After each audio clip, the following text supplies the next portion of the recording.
नमस्कार। मैं हूं आपका दोस्त आलोक कुमार। अभिवादन स्वीकार कीजिए मेरा। अब जैसे जैसे वक्त आ रहा है, कह रहे 5 जनवरी को तेजस्वी यादव, बिहार के विपक्ष के नेता तेजस्वी यादव पटना लौट रहे हैं। पटना लौटने के बाद ही विपक्ष की सरगर्मी बढ़ेगी। विपक्ष का एक वैक्यूम सा जो हो गया यूरोप यात्रा की वजह से तेजस्वी यादव से, कह रहे हैं 5 तारीख को जैसे ही आएंगे। वैक्यूम क्या, वैक्यूम इस कदर है कि सबसे बड़ा वैक्यूम तो लालू परिवार के अंदर है। जन्मदिन के मौके पर, राबड़ी देवी के जन्मदिन के मौके पर ये इतनी रिक्तता रही कि न समर्थक जा पाए राजमाता के समर्थन में जन्मदिन की बधाई देने के लिए, और हालात ये रहे कि लालू प्रसाद यादव को अपने आंख के ऑपरेशन की वजह से दिल्ली रहना पड़ा। तो बिल्कुल सूना सूना आरजेडी के इतिहास में जो सबसे बड़ी पार्टी क्या है बिहार की, आप जानते हैं 25 विधायकों वाली पटना है, सब विधायक वाली पार्टी है, सबसे निम्नतर स्थिति में आ गई है। ये बात अलग है कि 2015 में उसके बाद 22 विधायक थे, लेकिन तब इतनी स्थिति खराब नहीं थी क्योंकि परिवार एक था, सारे लोग एक थे। अब परिवार में टूट फूट हो गया है विपक्ष। तो कह रहे हैं 5 तारीख को जब तेजस्वी आएंगे, तब तेजस्वी आने के बाद लालू प्रसाद वापस लौटेंगे।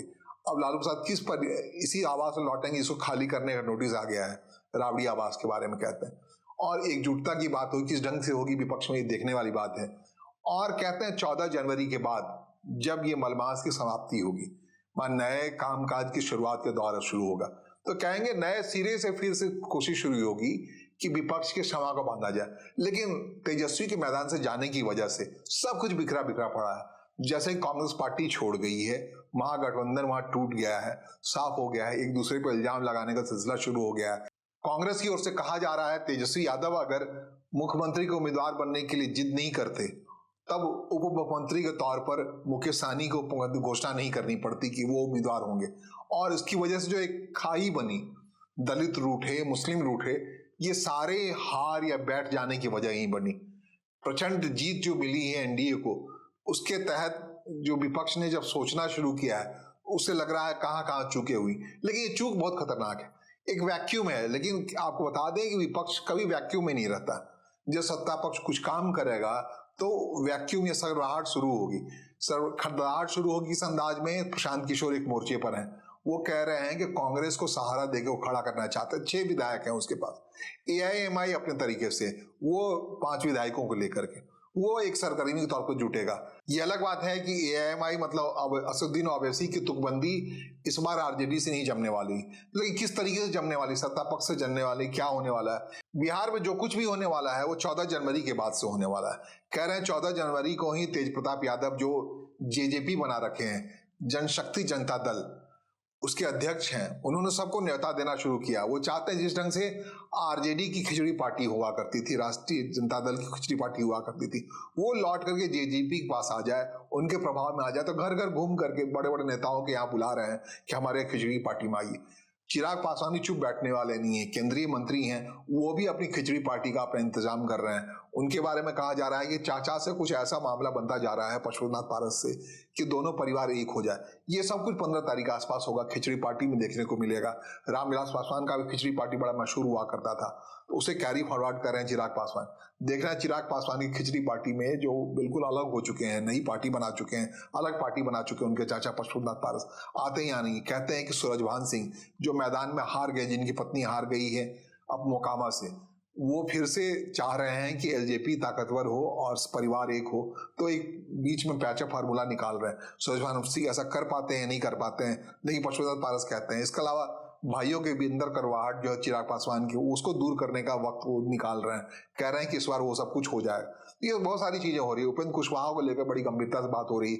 उनके 3 विधायक जो घूम रहे हैं भारतीय जनता पार्टी के आसपास, क्या नए साल की शुरुआत के साथ, जो नया साल बिहार के संदर्भ में जब कह रहा हूँ, ये तो शुरू हो गया है, वो 14 तारीख को शुरू हुआ, 14 जनवरी से। खिचड़ी पार्टी में ये अलग अलग जगह पर भारतीय जनता पार्टी जब 3 नवीन राष्ट्रीय अध्यक्ष हो गए हैं, राष्ट्रीय कार्यकारी अध्यक्ष हैं, जो 20 जनवरी की तारीख कही जा रही है, वो पूर्ण अध्यक्ष हो जाएंगे, राष्ट्रीय अध्यक्ष हो जाएंगे। तो भारतीय जनता पार्टी का अपने हिसाब से एक खिचड़ी पार्टी होगी।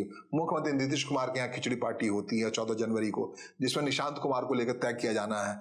जिस ढंग से पहले तारीख को निशांत कुमार को लेकर नीतीश कुमार घूम रहे हैं, तो जनता दल यू का जो खिचड़ी पार्टी है, उसकी खिचड़ी पार्टी है, उसमें बहुत सारी चीजें निकल के आएंगी।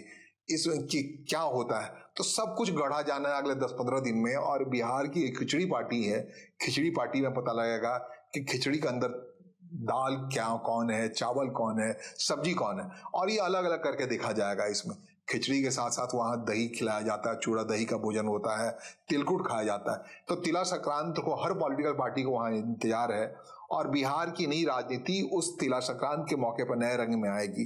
तेजस्वी यादव 5 तारीख को लौट रहे हैं, और लौटने की सूचना मिली है। इस बात को लेकर के आरजेडी के अंदर एक नया तरीका जो समीकरण बन रहा था, उसमें एक उल्लास का माहौल है। लालू प्रसाद यादव आंख के स्वस्थ होने के बाद कब रांची पटना लौटते हैं वो महत्वपूर्ण है। तो पूरी तरह से जो गड़बड़ हो रखा है पिछले विधानसभा सत्र की समाप्ति के बाद से बिहार की राजनीति, वो सब कुछ साफ होता जाएगा धीरे धीरे।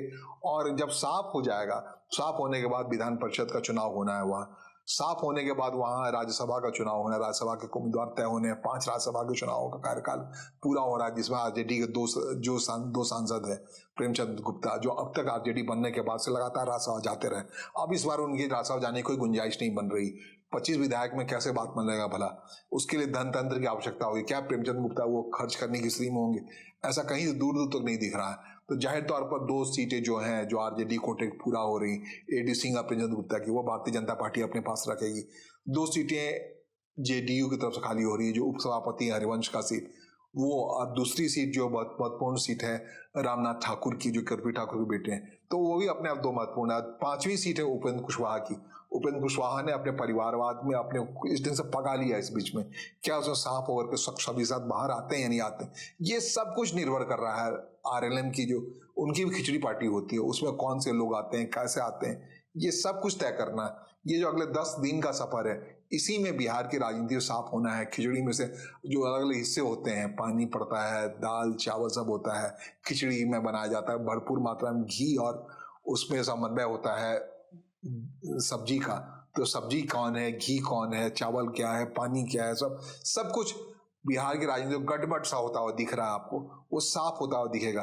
प्रशांत किशोर की भी इस बार खिचड़ी पार्टी होने की बात बड़ी चर्चा है। वो कब होती, कहाँ होती, कैसे होती, क्या शेखपुरा हाउस में होगी, क्या नया जगह पे लेंगे, वो कहाँ क्या करेंगे, ये सब कुछ रौनक का सिलसिला शुरू हो गया है। पॉलिटिकल पार्टी अपने हिसाब से अपने अपने दफ्तरों को सजाना शुरू कर दी है। मुख्यमंत्री आवास में बड़ी पार्टी होगी, उसमें किसको बुलाया जाता है, नहीं बुलाया जाता है, ये सब कुछ तय करना है।